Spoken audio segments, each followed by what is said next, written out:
carnet que ya hace unos días se estuvo sopesando de que las personas que donan sangre tengan este carnet y que rápidamente se pueda, como dicen, prevalidar que puedan donar sangre, aunque esto no va a violentar los controles que hay que tener para tampoco poner en riesgo a la persona donante, pero sí para identificar rápidamente y tener un banco electivo de donantes y tener un banco práctico inmediato, que es el que estará en diferentes ubicaciones, porque también el plan incluye instalar allí, o sea, instalar en todas las ciudades hemocentros de donación, que mientras más proliferen, ustedes saben que mayor acceso tendremos a esto, y muchos casos no tendrían que esperar. Usted sabe que cuando un paciente espera sangre para ser atendido, está esperando un proceso que normalmente es un proceso crítico, es un proceso urgente. Inclusive en esto se incluyen nuestras parturientas dominicanas, que muchas veces se pierden vida, y aunque no salen a los medios, pero sí se pierden vida por no tener sangre en el momento. Entonces eso es algo que hay que aplaudir, pero no solamente aplaudir, sino que también hay que apoyar activamente uno mismo y promover tanto en sus hijos para que creen una conciencia del donante, o sea que cuando ya tengan un tamaño, vamos a decir, adolescente o que las condiciones lo ameriten, puedan entonces abastecer este banco de donantes y hemoderivados que, como esto, por ejemplo, las plaquetas, etcétera, etcétera, no vamos a volver lo técnico el programa, pero nosotros, por menos letrados que seamos o menos profesionales, en algún momento hemos requerido nosotros o algún familiar la donación de sangre. Vamos a pasar al siguiente titular, director. La banca se prepara para resistir ataques informáticos por la guerra Rusia-Ucrania. Ustedes saben que esta guerra, que más que una guerra bélica, se está tornando una guerra financiera, y así lo dejó saber, y más tarde ampliaremos en el caso, donde se le bloqueó las cuentas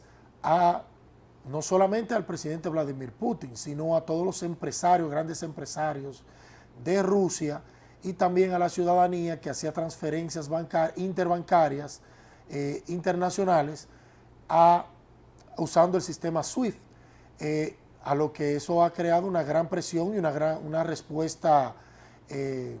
avanzada y de tesitura bélica de parte del presidente Putin, y la banca nacional no podía quedarse ajena a esta circunstancia, sumado a que ya ustedes saben que Rusia es famoso por sus hackers, pero también de que también el conglomerado de hackers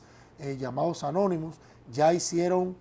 hackearon varias páginas gubernamentales de Rusia, y que entonces la banca internacional ya fue advertida de que tenían que tomar medidas porque pueden venir represalias entonces de los hackers rusos y que hagan colapsar la banca entonces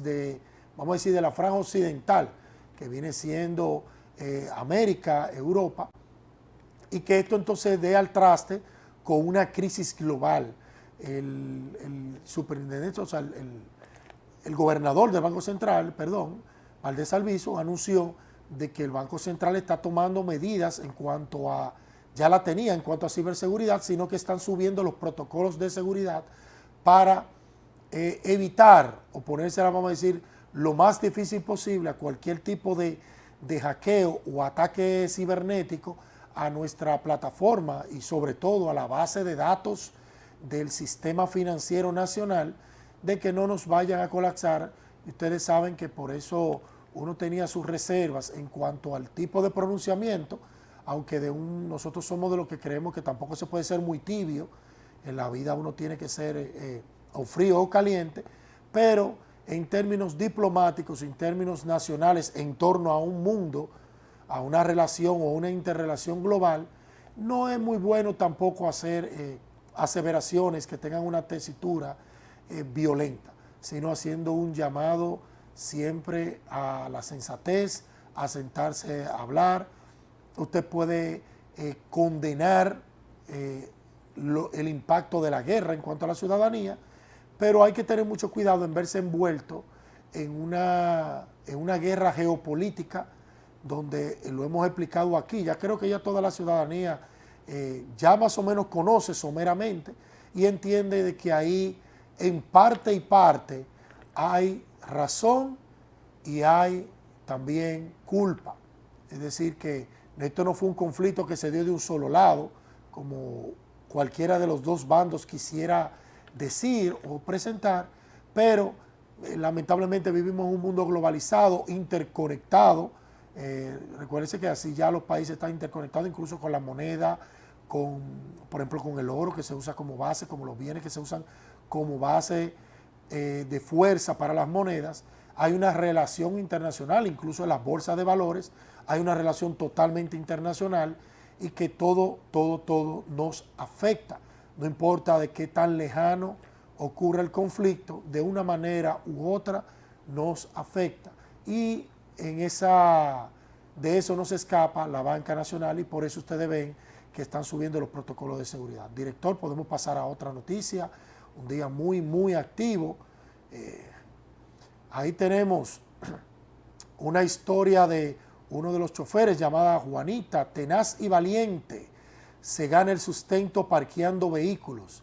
Dice tener muchos clientes fijos que le confían la vigilancia de sus vehículos cuando están en la zona. Dice aquí, un trozo de la acera de la avenida Albert Thomas le pertenece, dice entre comillas, a Juana o Juanita, quien lleva más de 24 años ganándose la vida diariamente parqueando vehículos a la vez que cocina para los moradores y trabajadores en el lugar. Juanita Jiménez Guzmán, como la conocen de cariño, los residentes del sector María Auxiliadora. Esta es una historia que se deriva, es una realidad social que se deriva de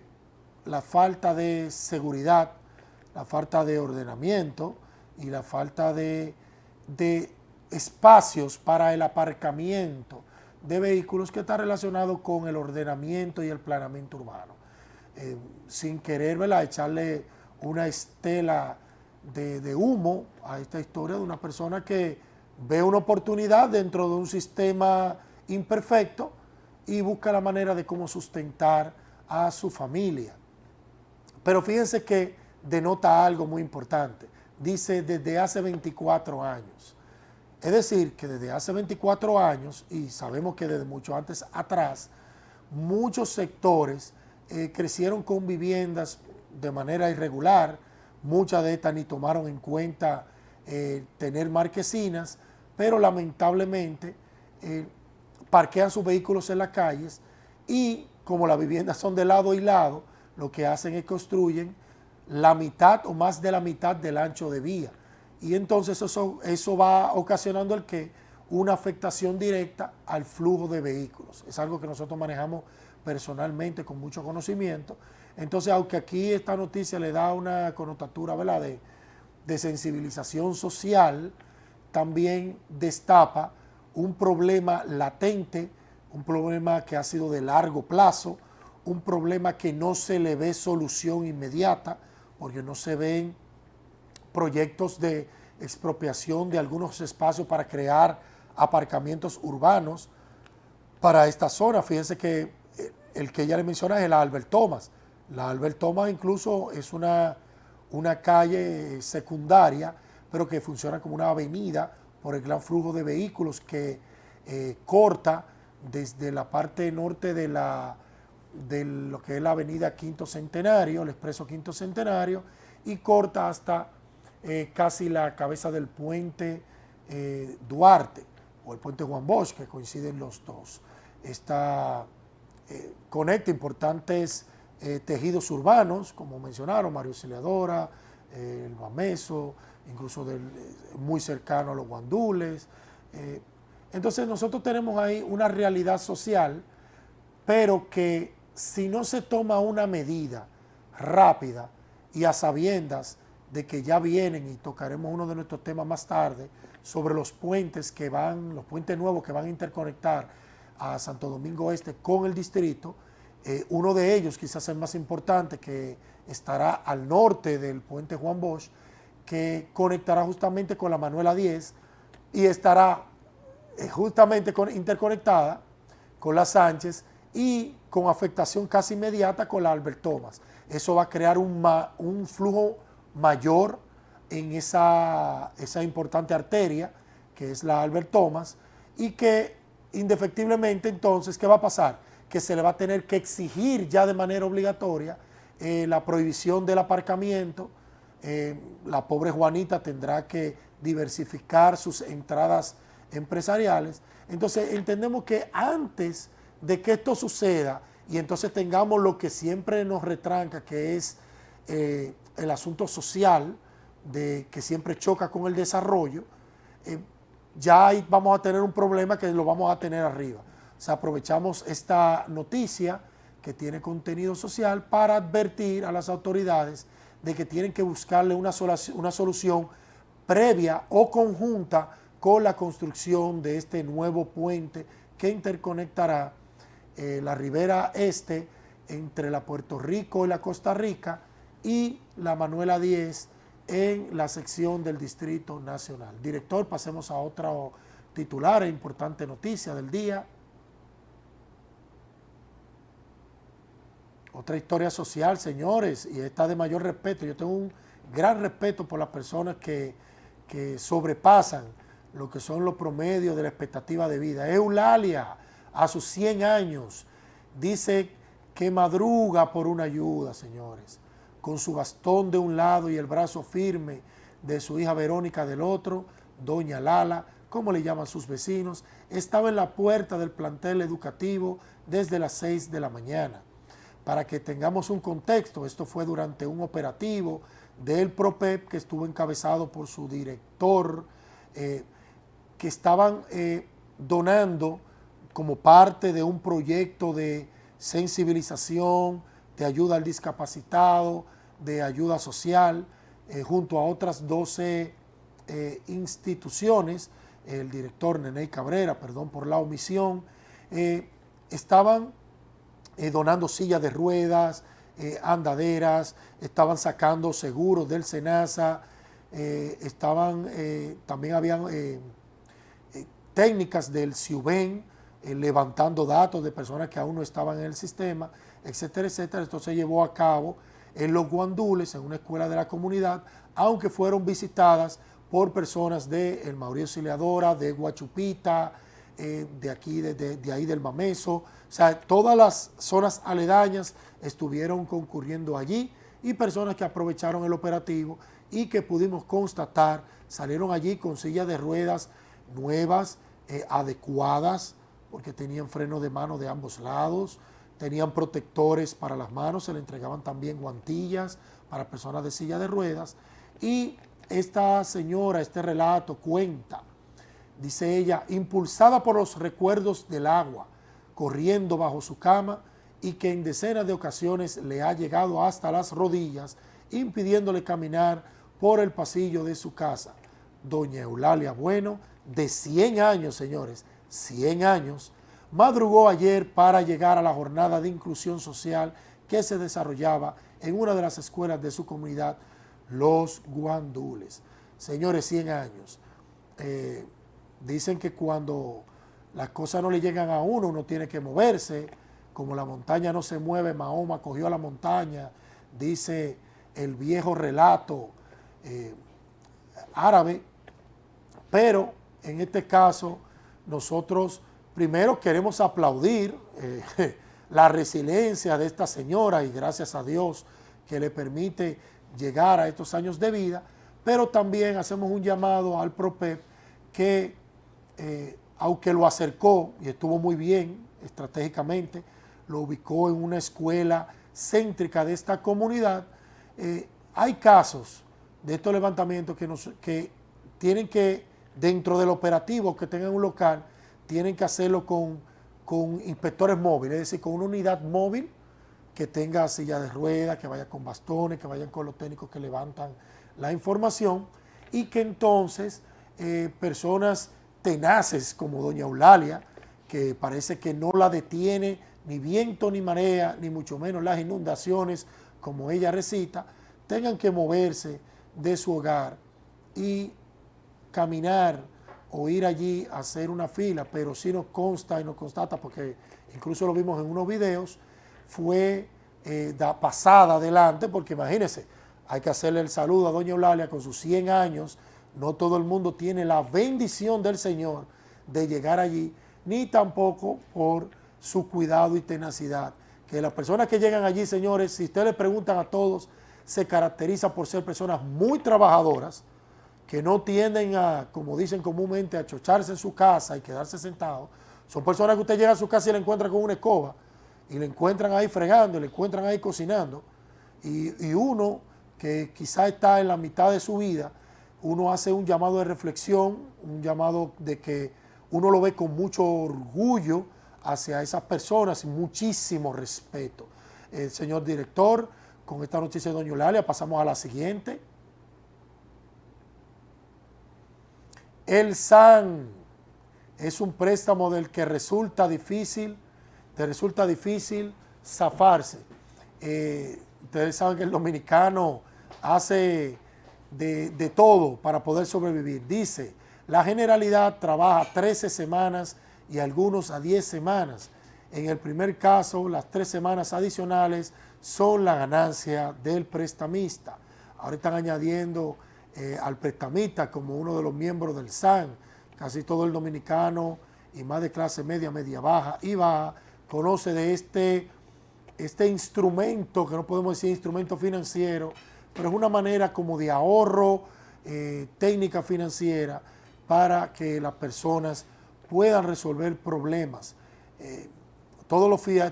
los integrantes del SAN se convierten en fiadores solidarios, así lo explica el artículo que recita y dice: las dificultades de acceso al crédito formal y los requisitos de garantías o fiadores solidarios para estos préstamos por parte de la banca tradicional ha fomentado el crecimiento exponencial de los préstamos tipo SAN en todo el territorio nacional. Las calles del país están repletas de personas que visitan regularmente pequeños negocios, cafeterías, vendedores de ropa, etcétera, etcétera, ofreciendo este tipo de instrumento de préstamo. Por eso le dijimos que antes lo hacían las personas, ahora vemos que están incluyendo al actor del prestamista. El SAN no es algo nuevo, es incluso algunos bancos intentaron implementar este instrumento. No vamos a recitar algunos, pero sí, ustedes saben que sí, los hubo, de que ofrecían un plan, que es un plan de ahorro realmente, pero ahora vemos que entra en la modalidad de préstamo, la cual, si ustedes se dan cuenta, si hablamos de que en 13 semanas solamente cobran de 10 y los otros 3 son del prestamista, hay que ver entonces que estamos hablando de un empréstito de un 30% a 13 semanas, viene siendo un 10% mensual, que no es una tasa baja, pero es dentro de lo que nosotros le llamamos los prestamistas usureros, es una tasa bajita dentro de ese mundo, porque hemos escuchado de casos de 20% mensual y de hasta 30% mensual. Señores, vamos a pasar ahora de lo que nosotros tenemos el gran experticio y nos honra cada miércoles y todos los días en nuestros espacios de comentar y hablar, que son los temas de desarrollo y de urbanismo y sobre todo del tránsito en nuestro país. Vamos a hablar primero de lo que tiene que ver con el sistema de puntos de las licencias de conducir, que parece que ya están dando los pasos finales, y a lo que el Intran, que había hecho un llamado de vista pública o de las personas o profesionales poder aportar de manera personal o por escrito, ya llevándolo a la institución a través de un correo que ellos tienen en sus páginas, que lo pueden buscar, para aportar a este sistema de puntaje. Este sistema de puntaje, y vale recalcar, no es nuevo, inclusive fue introducido en el decreto 0419, es decir, el cuarto decreto del 2019 de la gestión del presidente Danilo Medina, donde se instruía implementar este puntaje bajo ciertos principios, entre ellos el principio de condicionante, el principio de reinserción, el principio de consecuencia, etcétera, etcétera, que debían de regir este sistema de puntaje y que se había quedado ahí letárgico, en estudio y sin aplicación de parte de nuestras autoridades, en este caso el Intran, que ya estaba creado desde el 2017 y que como una motivación de jóvenes dirigentes de los cuales nos honra nuestra amistad, ¿verdad? Tener amistad, que son dirigentes de mucho crecimiento. Ustedes ya lo han visto muy activamente con los temas de la soberanía nacional, el tema de la defensa de la vida, entre ellos Pablo Román y el joven Héctor Méndez, ambos de Santo Domingo Este, que es de donde nos conocemos, nos invitaron a aportar a una iniciativa que ellos iban a llevar al Congreso, a varios congresistas, y que fueron recibidos, y fuimos, porque estábamos ahí, de la mejor manera recibidos por el diputado Genao, quien se sentó con nosotros, y debemos decirlo, ahí como estudiante, anotando todos los puntos que estuvimos tocando sobre el sistema de puntaje y sobre un mayor régimen de consecuencia, en específico a aquellos que conducen bajo los efectos del alcohol u otras sustancias, y peor aún, que provocan accidentes, ya sea fatales o no, que producen daños físicos y a la propiedad privada, y sobre todo muertes. Dentro de este sistema de puntaje, cabe resaltar que se está contemplando, por lo menos para que tengamos una idea, ahora mismo se está contemplando de que se condicione la licencia a dos tipos. Eso todavía no está, pero se va a condicionar, o se está estudiando condicionar a dos tipos. Es decir, los primeros 4 años de tu licencia se llamaría licencia de conducir condicionada y tendría en inicio 10 puntos, y la otra sería de a partir de allí, por tu buena conducta, si no te la terminan de quitar, ya pasarías a la licencia de conducir profesional, la cual subiría tu sistema de puntaje a 20 puntos. Dentro vamos a decir, de lo que se está sopesando, y podemos verla y diciendo, que se sopesó de que conducir bajo los efectos del alcohol o ebriedad tendría 10 puntos, es decir, que automáticamente una persona que tenga en sus primeros 4 años, automáticamente le llevaría a la suspensión de su licencia. Y en el caso de la licencia profesional, con 2 casos así, siempre y cuando no cause daños fatales o considerados graves, porque estos le sumarían otros 10 puntos. Ahora mismo se está sopesando, imagínense que usted anda borracho, tiene un accidente, causa un daño grave o fatal, o un daño grave a la propiedad privada, estaría sumándole 10 más 10, 20 puntos, y con eso usted perdería o le suspendería, porque eso está en estudio, su licencia. Todas las otras infracciones tendrán un puntaje menor, y eso todavía está en la mesa de trabajo, se está afinando. Nosotros ya mandamos nuestra propuesta y la haremos saber en los próximos días. Y con esto, señores, le decimos a toda la ciudadanía que está muy interesada a que esté atenta a las informaciones sobre este tema, porque luego de esta extensión de 10 días que dieron para hacer sus aportes, ya estaremos dando lo que es la propuesta final. Y con esto, señores, nos vamos a nuestra primera pausa comercial y volvemos por su espacio Ahora TV con más informaciones, aquí con su servidor Joel Neco.